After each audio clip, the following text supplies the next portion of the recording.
Dogman in the root cellar. My family moved every 3 or 4 years when I was a little kid, depending on where my father could find work. When I was 11 to 13, we rented a very old house on the outskirts of town.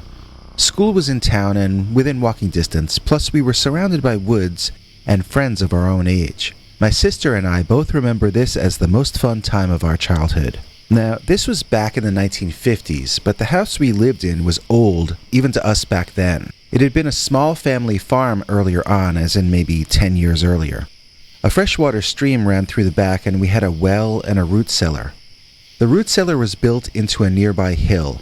It was basically a small cave with a door on it, all inside a little hill. Inside we kept stuff that we wanted to keep cool and dry. My mother would buy food in bulk and store it there because shopping was a bit of a hassle for us without our own car. So we'd get a load of potatoes or rice or whatever delivered into the root cellar, that sort of thing. I used to love the root cellar because it seemed like the house of an elf or a fairy or something. It seemed pre-human, like it had always been there. So, one day we were playing outside and my mom called out to tell us dinner was going to be late and we could play a little longer. It had just started to get a little dark, and a little scary too. We were just 2 kids, me 11 and her 9, and we were alone with a very large and living forest around us with trees reaching up far into the sky. We usually weren't allowed out this late, so that added to the excitement. We couldn't waste this opportunity. We decided to tell ghost stories to each other in the encroaching darkness, but neither of us could remember how any of them went, and we utterly failed at scaring each other in the slightest. So then my sister started challenging me, asking me if I was brave enough to go sit in the root cellar alone in the darkness. I challenged her back. She told me it was probably haunted in there and a ghost would reach out and touch me. I told her spiders would crawl up her back and I saw her expression crack. Ghosts were theoretically scary, but spiders were definitely scary, especially to little sisters. So she said if I could sit there for a minute, then she would go second and we had a deal. I thought we should have a word to shout out in case we needed the door open in an emergency. I was untying the rope, holding the doors shut as we were finalizing the details of our agreement with each other regarding our bet about sitting alone in the dark in the root cellar when BAM! The doors of the cellar burst open from the inside and knocked me and my sister both backward onto our butts. My sister screamed and I possibly might have as well. What had come out of the cellar? Looking behind us, we saw, running away at unfathomable speed, the big bad wolf from the Three Little Pigs cartoon. I mean, it was not a cartoon. It was a tall, hairy man monster with a dog's or wolf's head and a very long snout with very tall ears racing away on its hind legs like a man. I believe it had a tail. It was not clothed. The fur was dark brown or black. It was hard to tell in the twilight. My sister and I ran in the house and cried to our mother about what happened. She ordered us to go back out and lock up the root cellar, but we cried and refused, saying there was a wolfman out there. She went and did it herself, then came in and gave both of us fairly harsh spankings for causing extra work for her, then sent us to bed without dinner. How had the thing gotten into the shelter if the door was tied shut from the outside? The shelter did not lead to a cave system or anything. It was a hole in a rock in the ground that someone put a door on. It had no tunnels leading off or other rooms inside. How could this werewolf man have gotten in there? It remains one of the great mysteries of my life. Whenever things start to seem mundane, I think back on the time I got knocked on my butt as my root cellar got evacuated by Dogman.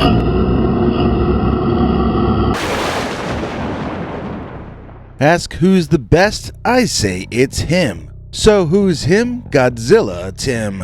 Please join us in thanking Godzilla Tim over across the pond for making this Godzilla-sized special episode possible. In exchange, Tim gets all our perks, including our secret episodes. Henry will be along at the end of this show to fill in the details for you about that.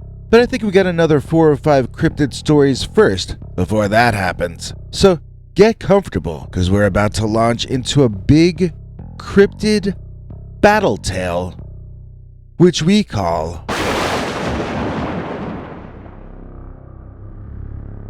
Dogman Mothman Battle. As told to Peter Bernard. Read by PQ River.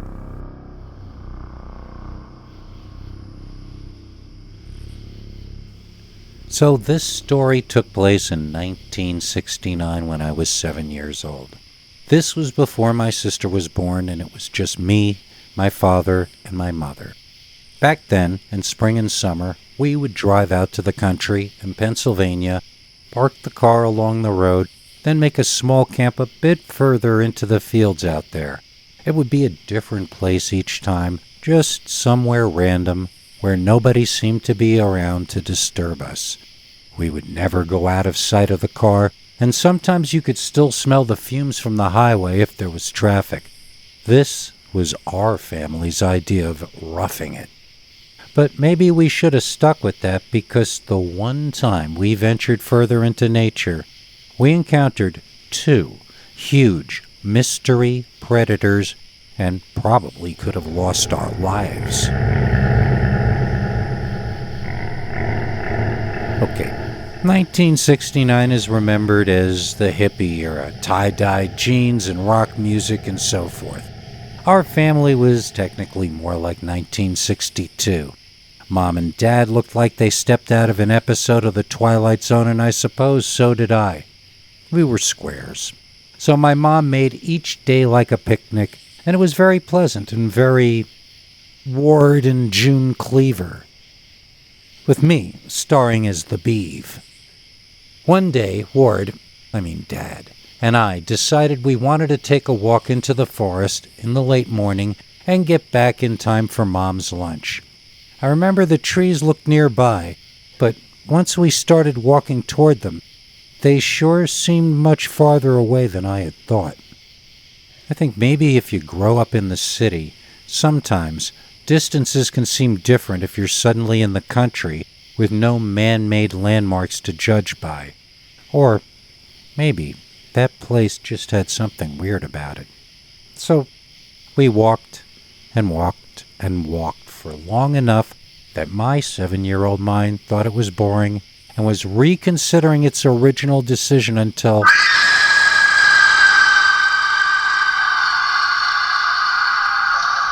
What was that? We both heard it. A bird sound, but unlike any I had ever heard before. I don't think Dad knew what it was either, because he had a confused look on his face. He didn't look scared, though, so I wasn't either. He just seemed curious. Now we resumed walking, but with the knowledge that there was mystery all around us, and that we'd better keep ourselves in a heightened state of awareness. It seemed like seconds till we were walking between trees and into the forest itself. From a distance, the woods looked like one thing, but as we moved in, it never seemed like we were walking into a forest. The forest still seemed off in the distance, but we were surrounded by denser foliage the more we moved forward. Then we heard that sound again.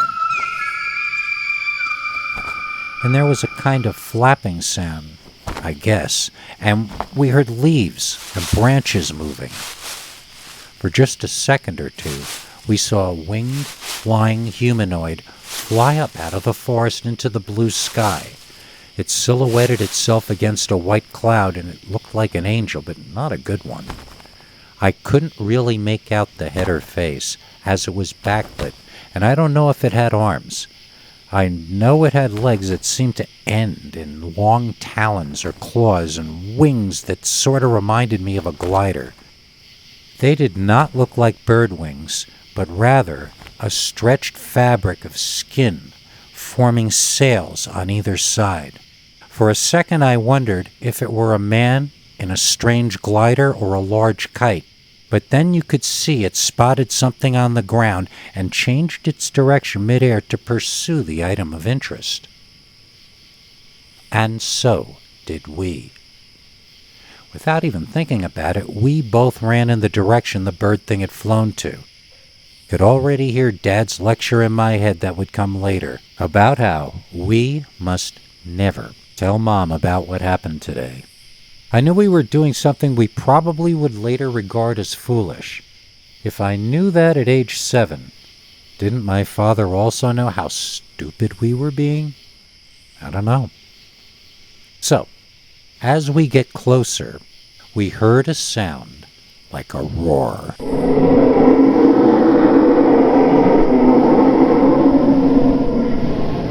It sounded like a threat and felt like an attack. I started crying and said I wanted to go back to my mom. Dad agreed and told me to go back to her as he ran away from me, directly toward the bellowing horror in the forest. I screamed and cried for him not to leave me there, then realized I'd better get back to my mother as fast as I could. I fell a few times on the way back. It was hard to see when I was crying, and I got very angry at myself for shaking all over. Felt like I was acting like a baby and was disappointed that I hadn't been brave, like the kids you see in movies and comic books. If Batman and Robin heard a roar in the forest, would Robin start to cry and run back to his mommy? Yet, that's what I was doing. I realized I was not a hero for the first time in my young life, and I felt deeply ashamed and inadequate. When I got back to my mother, I was a complete mess for some time. She tried to get the story out of me about what had actually happened, and I tried to tell her, but it didn't make any sense. I was probably bawling pretty hard. By the time my father ran back excitedly, Mom was furious and agitated. They got into a shouting match as he told us he saw the giant bird have a blood battle with a hairy giant man who had a head like a shaggy horse with a dog-like mouth full of dagger-length fangs. Dad and I both packed up, or really Dad did, and wow, was Mom angry about her picnic being ruined. She felt it was just a bear and that he was scaring me and her both, and that he needed to see a psychiatrist and all this sort of thing. They were arguing in an adult way. I would only pick up parts that I understood from their previous arguments. I just wanted to understand more about this dog-headed horse-face man that my father saw and what the battle was about. Who won? What did winning actually mean in a case like that? This was the most fascinating thing that could happen to a 7-year-old kid in those days. And to be completely honest, I'm in my 50s now, and I've never had anything nearly as interesting as that ever happen to me again. But my mother told us both to shut up and said my father was scaring me. She had him go start the car while she packed up and we got out of there, never speaking of it again that day.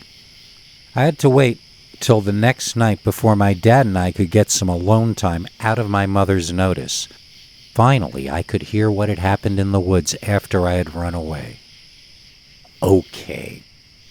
So, my father said he came into a clearing in the woods, and there was a terrible racket of screams and fighting. He said he saw, in the middle of this clearing, the large bird thing savagely fighting the aforementioned dog-horse man. It appeared they were battling over either prey or something they had scavenged. He really couldn't see from his angle. I asked him to describe the monsters with more detail. He said the flying creature flew in an odd, almost mechanical way. It was more like he was able to float quickly in different directions. Its wings would only occasionally change positions, making a flapping sound each time. But they did not actually flap, and Dad could not tell how it stayed in the air. Yet it was able to maneuver through some means, and it attacked the other animal with its claws on its legs as it floated in front of and over the creature. The land-based animal seemed kind of like a wolf man, but its head and neck reminded him of a horse somehow. It had the effect of a mane, like a horse on top of its head, but it was shaggier than a horse, more like a canine in that sense. It had arms and legs like a man, though from what my father was able to see from his angle, he said the creature fought using its front claws and by biting, snapping at the bird monster like a shark trying to take a bite out of you. Although both animals seemed completely unearthly and unnatural, they were both a bit hobbled from the effort. Then, my father said, as the bat-bird man tried to fly over the horse-faced Dogman, The werewolf creature grabbed the other by its legs and swung it in an arc straight into a large tree. The flying creature went limp, and the Dogman held it over its head like a rag doll, then screamed in triumph.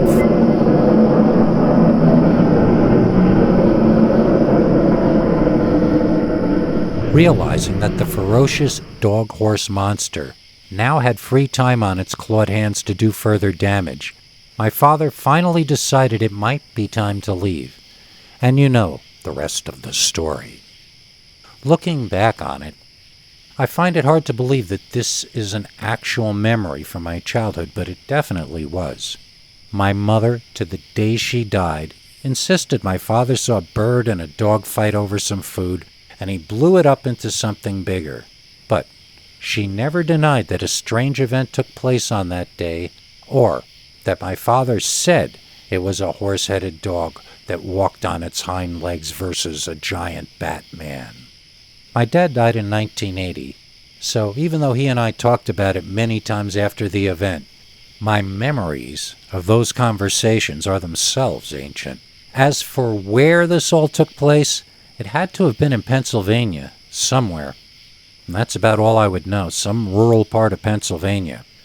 I always expected as I grew up that some explanation would emerge about these creatures, and that we would all know about flying bat-winged glider monsters and dogs that walk like people by the time I was 30 or 40. Instead, the older I got, the stranger and more impossible the story seemed. Were these creatures real or something out of a dream or nightmare? Does the forest itself dream out loud and make these things happen? How could animals like these be seen one time and never again? I've read a lot of Fortean and cryptozoological writing over the years, and there are other reports of similar things now and then, but in each case, there seem to be differences that are as confusing as the similarities. There are so many different kinds of bat-winged humanoids reported that it would seem that the Earth is inhabited by 7 or 9 different species of them. That's just not possible. The same for dog-headed creatures. The Jersey Devil is supposed to have a horse head, and Pennsylvania is next to New Jersey. Yet the Jersey Devil is supposed to have wings, and it was the other creature my father saw who had wings, not the horse-headed Dogman. To think these are natural creatures that normally inhabit the Earth seems utterly insane to me, even though I actually saw the flying bat humanoid, and it looked like a natural living creature to me.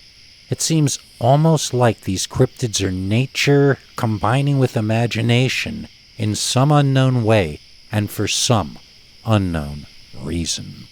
Another idea I sometimes have is the idea that maybe these creatures come from underground somewhere, or from a parallel reality coexisting with ours. There may be an infinite number of parallel realities, thus possibly explaining the many different variations of these things.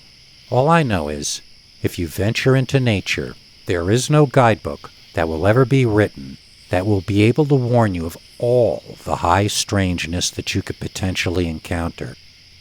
I don't think we should be afraid of the wilderness. I think we should cherish it and be in awe of it. And of all the creatures nature chooses to inhabit herself with, even Dogman. Do you have a scary story you want us to read on the show? Just call our voicemail hotline, 804-LIST-SCARY. That's 804-537-2279. And now for something completely scary.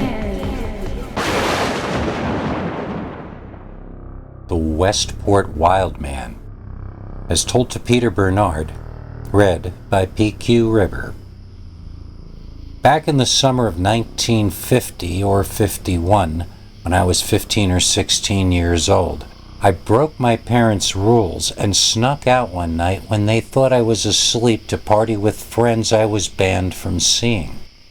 I didn't just see my friends that night, though. I also saw a man-animal hybrid from the dawn of time, a fellow that my friends and I called the Westport Wild Man. For the sake of this story, let's call one of my friends Joe. He lived in Freetown near me at the time. And let's call the other Mo.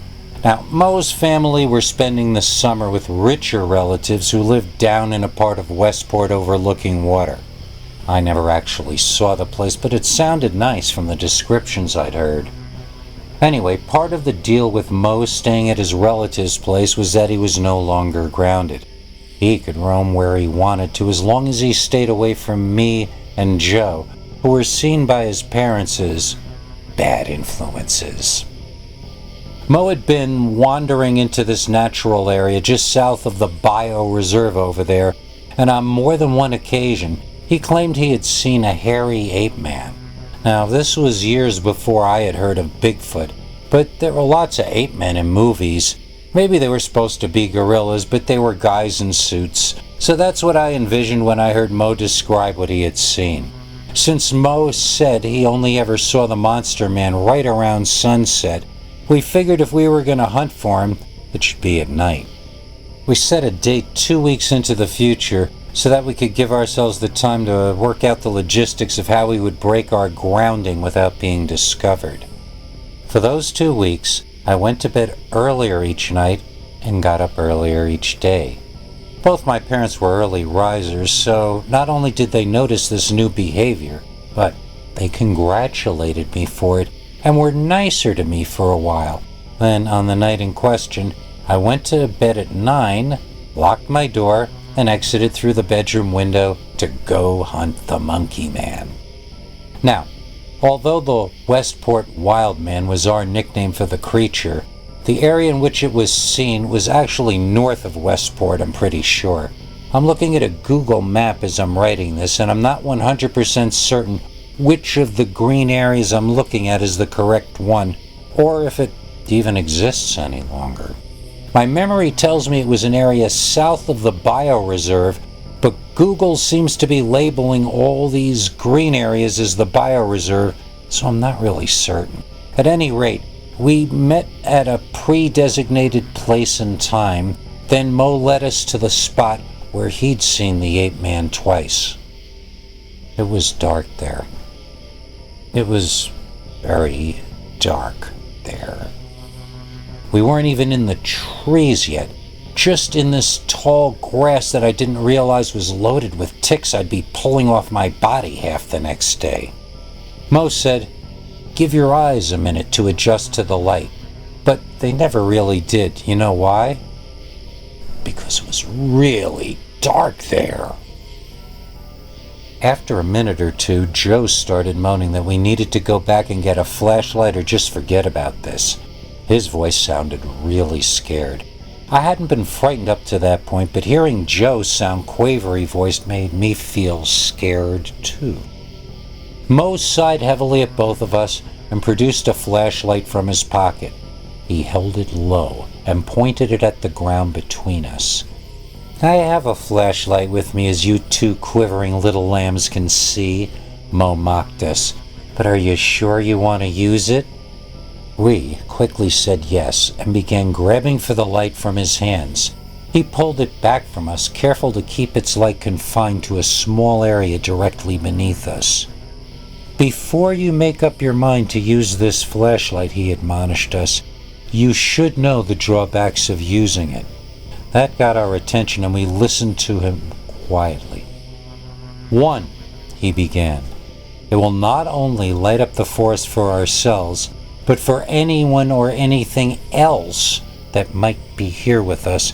And 2, it will alert that aforementioned anything else to where we are." "So?" asked Joe. "So," answered Mo. "Then it can kill and eat us more easily." The silence was deafening as we considered what Mo said. Then Joe snatched the flashlight away, saying something like, "It still beats this. At least we'll see what's eating me."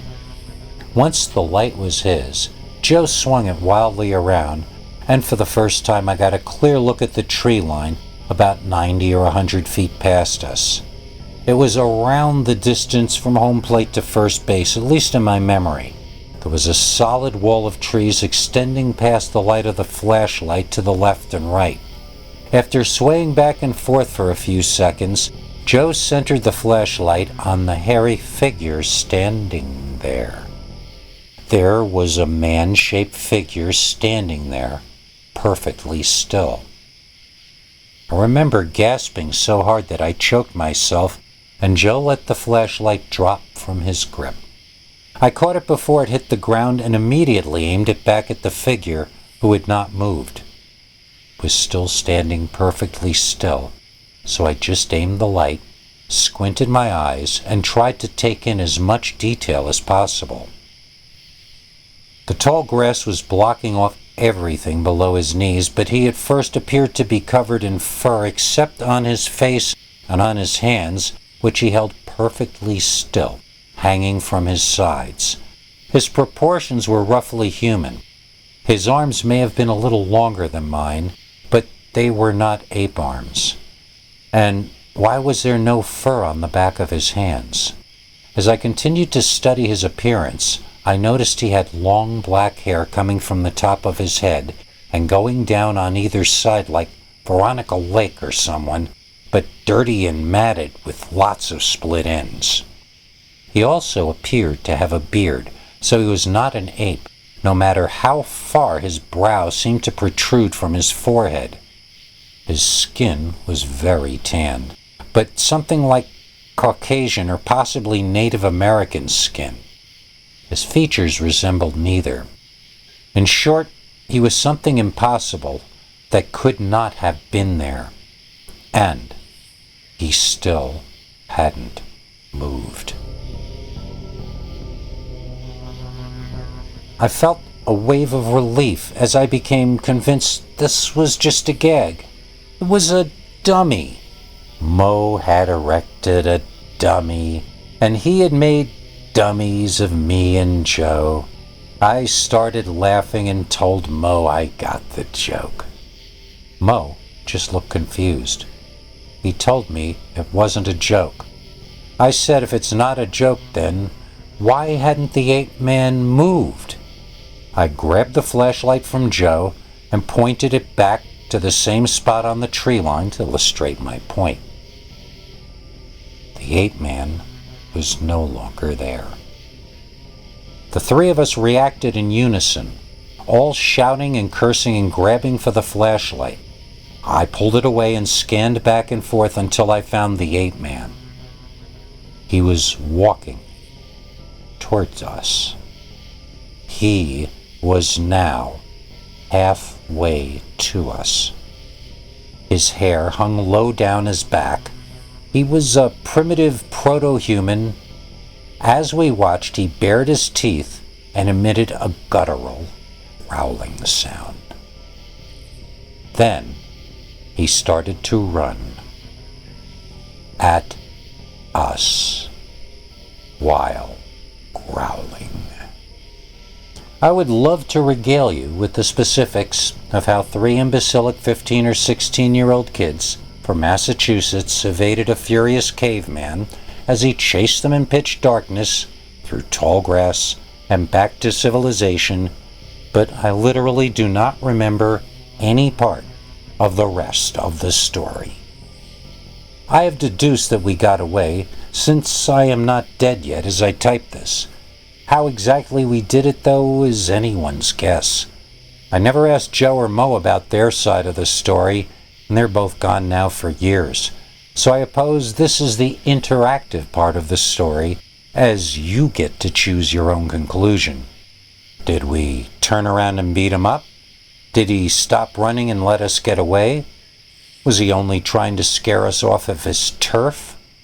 Did he capture us and beam us up to his spacecraft, perform intrusive and unnecessary surgery on us, then erase our memories, leaving us with missing time? Your guess is as good as mine.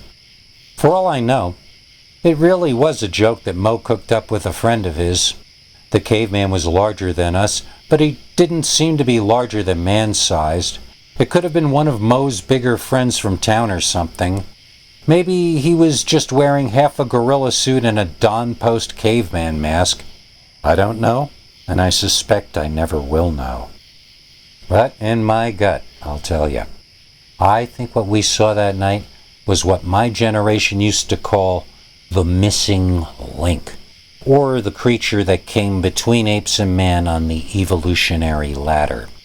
I think we survived a genuine attack by a prehistoric caveman less than 100 miles away from Boston, Massachusetts. That's my story, and no matter what you say, I say it's true. The end.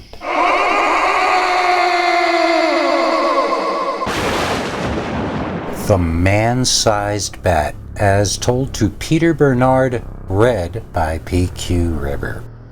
Hey, scary stories. Here's a story for PQ Ribber to read. It's about a hairy monster, but not Bigfoot. I hadn't thought of it in years, but when I saw that your writer, Peter Bernard, is appearing at a comic convention with Pete and Pete, it jogged this memory back to the front of my mind. It seems that a lot of times, when people see strange cryptid-type monster animals, it's when they're camping, or for some reason, out way beyond the edge of civilization. Half the story is about how they got to their location and how far away it was from the closest town or whatever. My story skips all that boring stuff because I found my monster in my own backyard in New Jersey. This story took place in Leona, New Jersey, in whatever year they shot the first season of Nickelodeon's Pete and Pete on Woodridge Place. I lived north of there, and I attended the Leonia Middle School at that time. We were right up near where they now have the animatronic dinosaur theme park, which seems particularly ironic and bizarre, since what I saw may have in fact been some sort of prehistoric creature. Back in the 90s, I would have loved to live a few blocks from animatronic dinosaurs. As for real living monsters outside my window, that I'm not so sure I enjoyed. My block was all private homes with backyards. We had 3 fairly old trees in our yard and 1 tree house in the tallest and oldest one. The tree nearest my window was old enough that it went up past the roof of our home, and lots of creatures lived in it. That summer, for whatever reason, a man-sized flying creature took up residence there as well. When I say took up residence, I guess that's not entirely accurate. He or it would sort of chill out in the tree, hanging upside down for a while, before flying off again to do I do not know what. If it was really a bat, then I suppose wherever it stayed during the day would be its true address. I'm not sure it was actually a bat, though. The first time I saw it, I didn't think bat at all. I thought I saw a pterodactyl.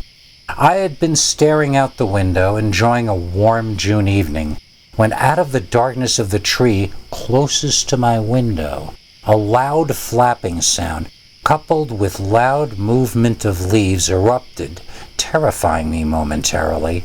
I looked in the direction of the tree in time to see a huge thing, with bat-like wings, fly away quickly. We had just seen Jurassic Park either days or weeks earlier, so dinosaurs were on my mind. My friends and I had been talking about why there weren't pterosaurs in the movie, and it had been on my mind a lot. So that's why when I saw bat-like wings, my first thought was dinosaur instead of bat.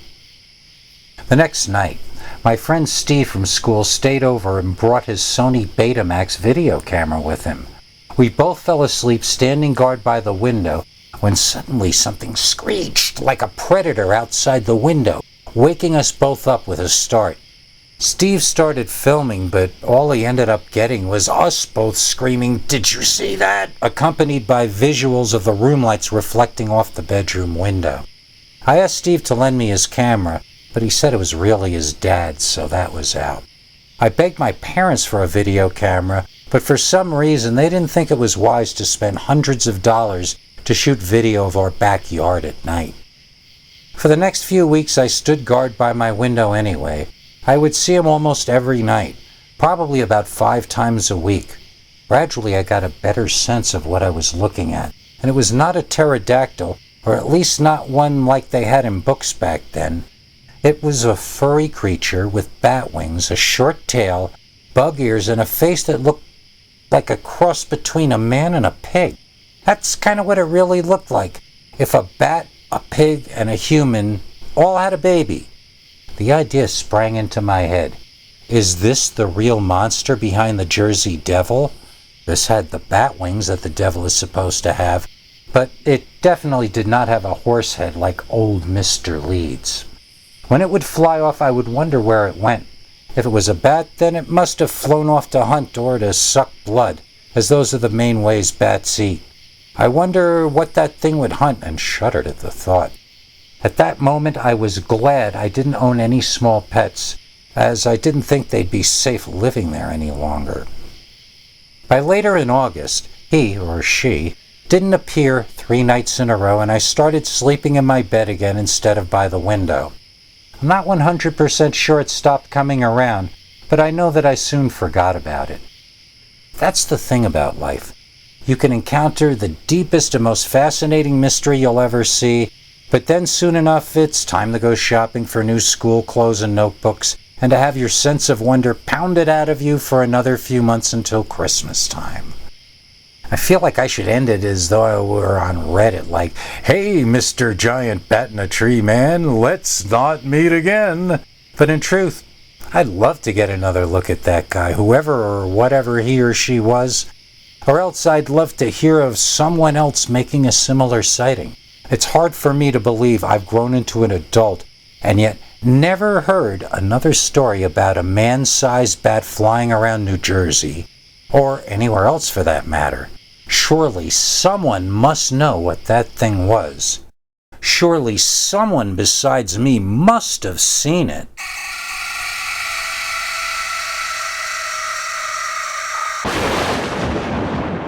We have one more scary story coming up, but I'd like to take a moment to say that if you have a scary story you'd like to tell us here, you can write Peter at peterbernard.com, or you can call our new Scary Stories hotline number and leave it to us in the form of a voicemail message. It's easy to remember. 804-LESCARY. That's 804-LESCARY, or 804-537-2279. That's a voicemail-only number, so don't expect any of us to pick up. And now, back to the spookeriness. And if there's anyone out there who can't get enough of PQ River, search in your favorite search engine for PQ River, and you'll find plenty of podcasts, music, and weirdness. Bigfoot is a dangerous animal, as told to Peter Bernard, read by PQ River. Dear Scary Stories, one of my favorite things about your channel is that you tell the truth about Bigfoot. You don't try to make it seem like it's a big hairy hippie who only wants to love everybody.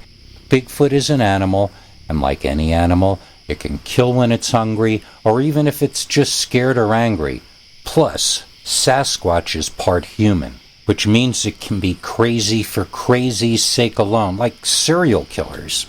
It combines the worst of the animal world mixed with the worst of the human world, and it's lawless. Do the math. That's not a safe creature to be around or let your kids play around. Bigfoot is not something for people to go wander alone into the forest searching for, as the TV or some so-called scientists would tell you.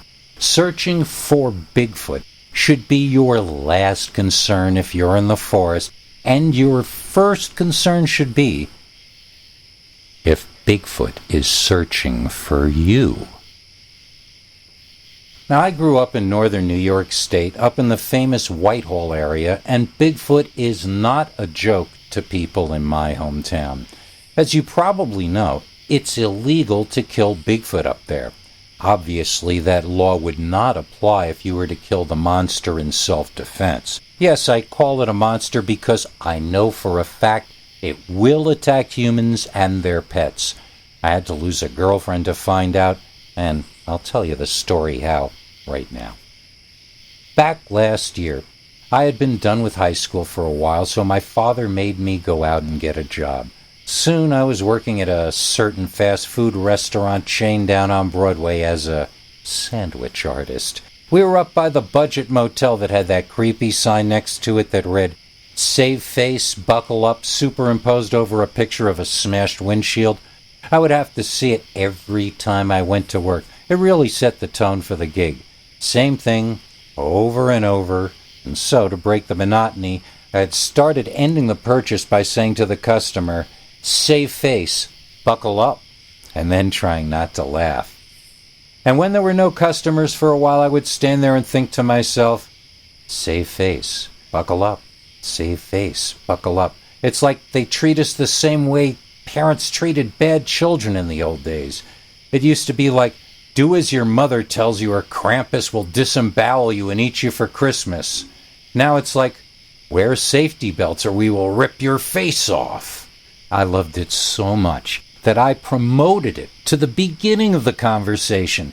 A customer would say, "Hello, I'd like a," and I would greet them with a friendly smile saying, "Save face, buckle up," and chuckle. Most of the job was pretty repetitive, but the traffic that came from the motel was sometimes different. One time this pretty girl about my age or a little older came in holding a little cat in her arms looking terrified and ran over to me. "Save face, buckle up," I stuttered, trying to sound cool, but ending up with my voice cracking at the moment my eyes met hers.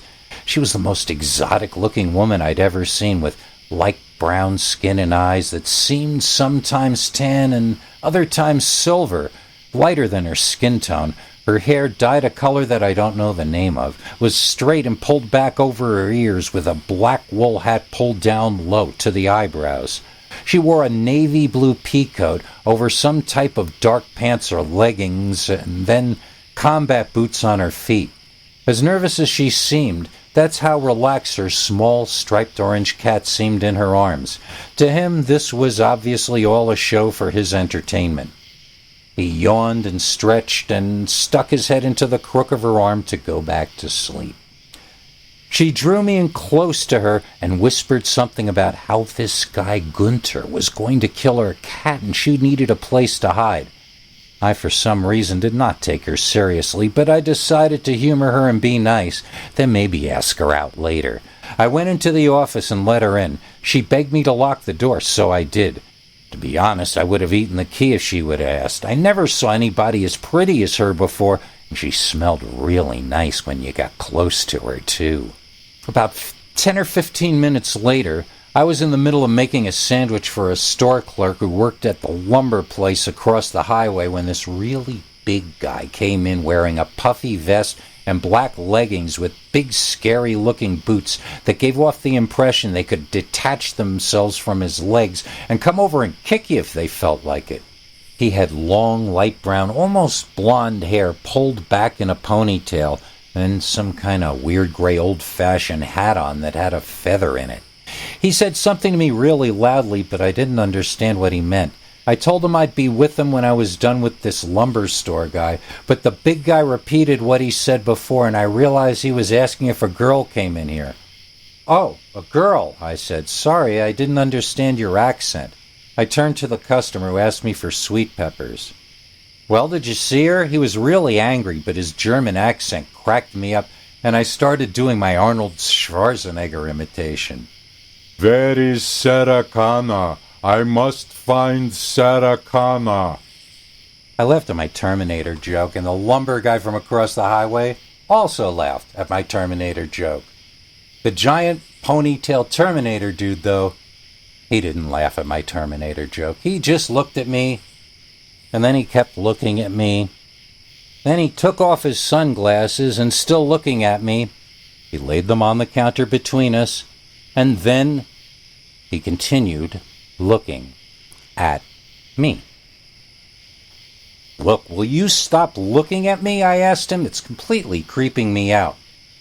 And then, still glaring at me, he picked up his sunglasses, walked toward the door, and stopped. Looking back at me again, then I kid you not, he said, "I'll be back." and he left, with both me and the lumber guy laughing our asses off. We both made fun of him in his absence, finishing the purchase all in heavy mock German accents. Before leaving to head back to his own store, Lumber Dude stopped and stared out the large front window. "Hey," he said, looking in the direction the giant guy had gone. "You remember what happened next in the Terminator after he said, 'I'll be back'?" Thought about it for a while, and then my stomach sank.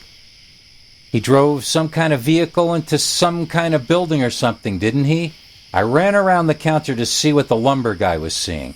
At first, I looked around for vehicles expecting Ponytail Man to do what Arnold did in the movie, but instead, I saw him walking back down the highway from the budget motel.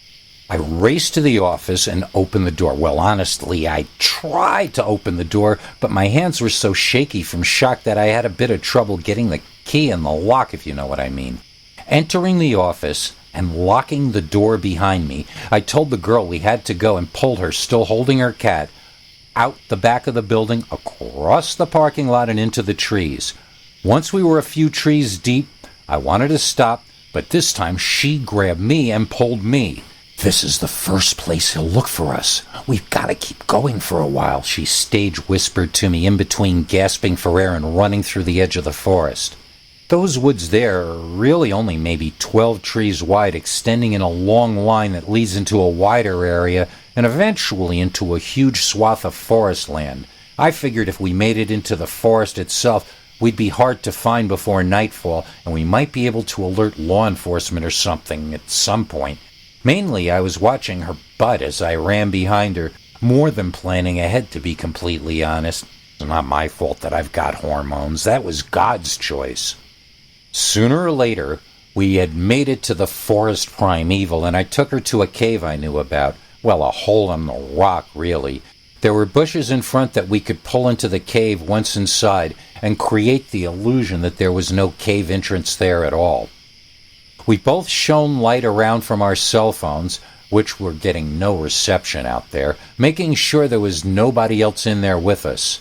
The space inside was really a cavity in the large rock, extending about 30 feet back, about 10 feet high for the most part, with some areas having a taller ceiling and other areas requiring you bend over to pass through. It was warm and dry, but it smelled a little like sweat. "Smells a lot like sweat in here," she whispered to me. "Breathe through your mouth," I suggested quietly. "Pretend the air is good or try not to think about it. As long as we're quiet here, we're safe, and that's the only thing that matters." We settled in close to each other and just sat there, breathing through our mouths and listening. After a while, the fear melted away and was replaced by a zen-like attention. We paid attention to our surroundings. We didn't worry about them. The more we listened, the more we heard, and nothing we heard sounded threatening. She turned to me and placed her arm on my shoulder, sending an excited shiver through my entire body. Leaning close, she whispered directly in my ear, something about how we could stay here in the cave until morning. I was too focused on the sensation of warmth from her breath to be listening when she spoke, but I tried not to let it show. I looked her in the eyes and nodded as knowingly as I could.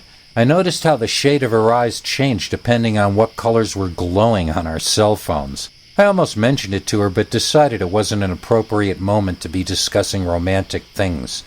Then she leaned in and kissed me.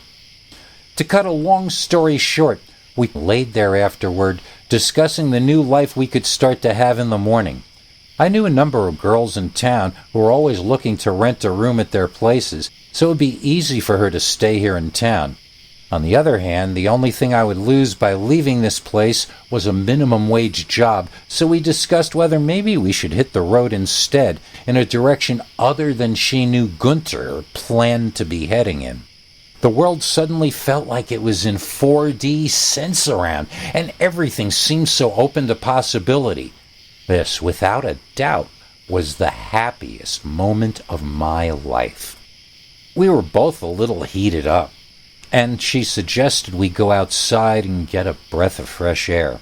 I was about to ask if that would be safe to do, then I remembered I was supposed to be the man in this situation. I quickly got dressed and we went outside. She put a baby carrying thingy on her that I hadn't noticed before, and she put her cat inside it. There was a flat-topped rock about 15 feet in front of the cave, large enough for 2 people to sit on, just in front of the line of trees we ourselves had emerged from. The light of the moon and stars made it much easier to see outside, so even though we were sitting in the wilderness, in the middle of nowhere, I was completely blissed out and feeling quite at home. It smelled as bad outside as it had inside, but I figured that was probably the smell on our clothes and didn't let it bother me.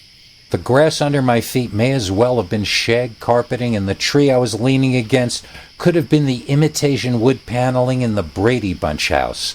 That's how safe and comfortable I felt at that moment. Then, a second later, all that was shattered as a large arm came out of the woods and grabbed her around the neck, jerking her backwards. Gunter! She made a squeaking, choking sound, then disappeared into the woods out of my vision. It all happened much more quickly than I could describe it. I raced blindly into the trees, wondering what I would do if I caught up to them. Gunter was 1.5 times my size, and he was armed. Suddenly, ahead, I could see the trees clearing into a field, and that Gunter was already standing in it, facing me, waiting for me. He had my girl over his left shoulder and held his pistol in his right hand pointed at me. "Come out," he commanded. "Come out or I lose the girl." "You just spent the day tracking her. You're not going to lose her." "Oh, yeah? This ponytail muscle freak asked me. Watch this." He grabbed her by the hair, which caused her to shout in pain and wake up, realizing her situation. He dropped her to the ground, and her kitten popped out of her baby carrier and began grooming himself. Gunter laughed. "Even better idea," he exclaimed as he picked up the kitten. The kitten rubbed its face innocently. Both the girl and I were quietly and politely asking Gunter to please not, when suddenly something happened to make Gunter lose all face entirely. A large, hairy hand reached out from behind Gunter and I don't know how to explain it to you. The kitten jumped away, the girl grabbed the cat, and all 3 of us backed up to the tree line. Then Gunter slumped and collapsed forward. All I could think of was the billboard. "Save face, buckle up," I said. The girl gave me a dirty look. "Gunter didn't buckle up," I told her, and she looked at me like I was crazy, making childish jokes during tragedy. Is that a sign of going into shock or something? It always seemed cool when the X-Men did it in comic books. Then, Gunter's murderer stepped forward out of the trees and glaring at us. This is the part of the story you're all waiting for. This was Bigfoot, or if it wasn't, then I don't know what it was. He was like the Patty creature from the Bob Gimlin film on TV, but he was a lot taller, darker, more muscular, and for lack of a better word, he was twitchier. He kept looking around him in an almost paranoid way as though he were the one under attack and not us. I never saw anyone or anything so agitated. He reminded me of this druggie I once saw tweaking and throwing a garbage can randomly at people walking by. I contemplated trying to escape, but this twitching beast would have been on me before I could have even turned around. I remember thinking, this is why so few report Bigfoot. He probably eats most of the people who see him. I started wishing I had told my mom that I loved her when I spoke to her on the phone that morning. I was remembering things from my childhood that I wished I could have done differently. I was thinking how much a better person I could have been and wondered if reincarnation was real. The creature hooted and pounded his left fist on his chest, and I was brought instantly back to the current moment. Time slowed, and I studied this monster in front of me.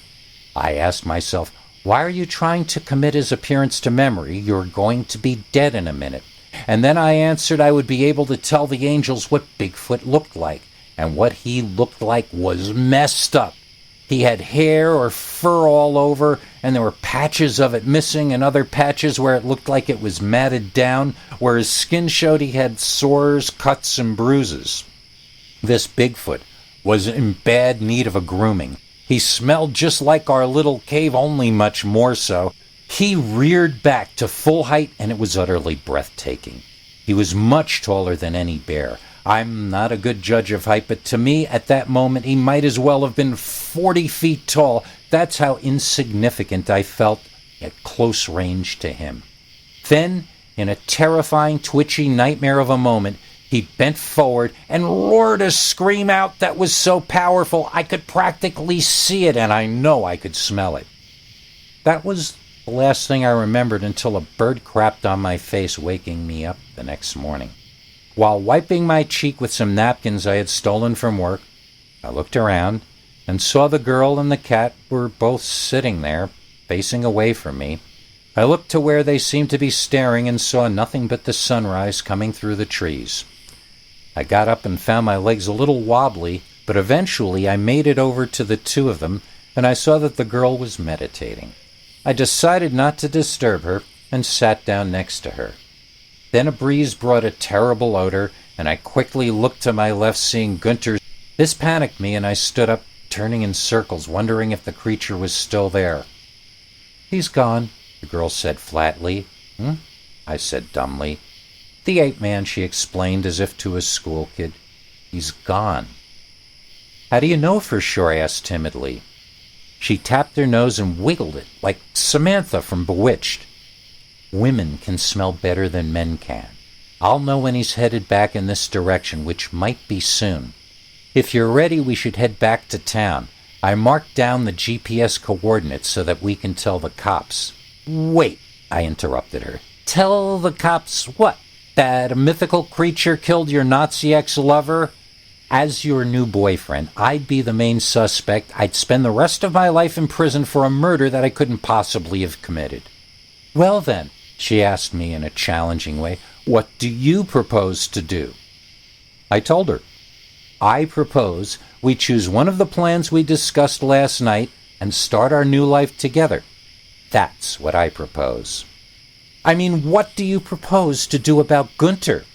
She was becoming increasingly annoyed at me, I could see. "Why do we have to do anything about Gunter?" I asked. "Let nature take its course, and let us take a course back to my apartment so we can both shower." I'll spare you the lecture she gave me at that point, mainly because she used extra long $30 words that I never heard before, and I couldn't repeat what she said if I wanted to, which I don't. Long story short, she judged me a coward. She agreed not to report what happened to the authorities, but she no longer wanted to be my girlfriend. I argued indignantly that I was being punished for what Bigfoot did and that I hadn't hurt anybody. She gave me a weird look and asked angrily, "Didn't you?" We walked together back through the woods to her motel. Then I never saw her or the cat again. I resigned from the sandwich shop via email and left later the same day on a cross-country trek as I had planned with my girl, only now I'd be going alone. I figured the less I was around for the police to question, the less chance I'd say something stupid and get myself in trouble. No doubt there were tons of my and the girl's footprints all over that forest. I was pretty sure we didn't leave any belongings in the cave, but the cops can be pretty smart when they want to track you down. It seemed to me that it might be best for me to never discuss this incident ever again. The reason I made an exception for you people reading or listening to this out there is as a public service message. Beware of Bigfoot. There are all kinds of ways he can destroy your life. He's not a big, lovable teddy bear like on the Larry Henderson show or whatever. He's a monster. He can kill you without even meaning to. Don't listen to numbskulls telling you he's a peaceful woodland creature or anything like that. 9 times out of 10, if you come across a bear, it'll be peaceful towards you. That doesn't mean bears are safe to be around. You can encounter a wild boar and get away without getting gored, But that doesn't mean the boar is your friend and it's a man of peace. It just means you got lucky.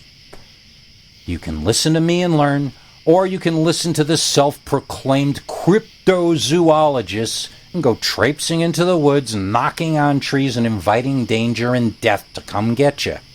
It's your choice. Choose wisely. Whichever you do, Bigfoot will always be there, just waiting for you to make a mistake. Save face, people. Buckle up.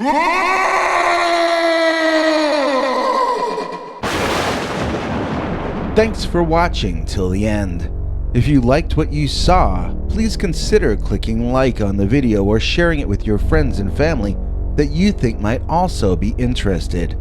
If you would like to see more of our work, please consider subscribing and hitting that bell icon next to the subscribe button so that YouTube will alert you when we put out a new video. To become a channel member and gain access to our special perks, you can click that join link under each of our videos.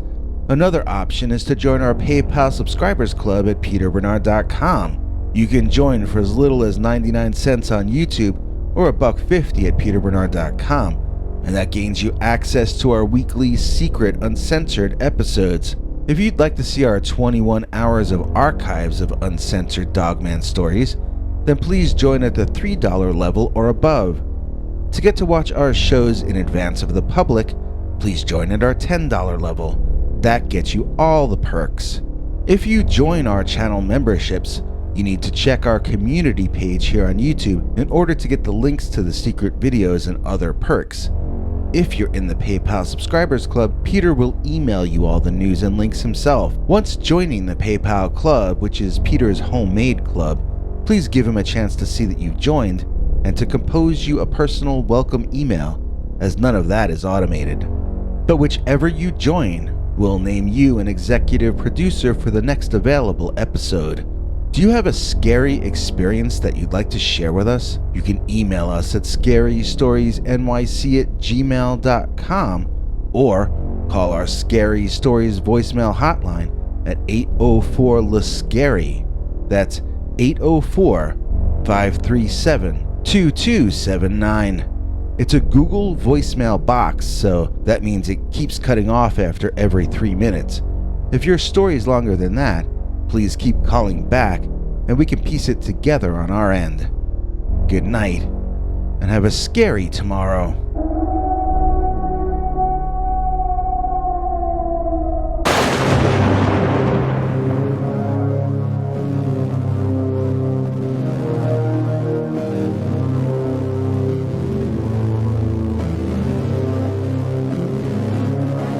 Come back for more scary stories.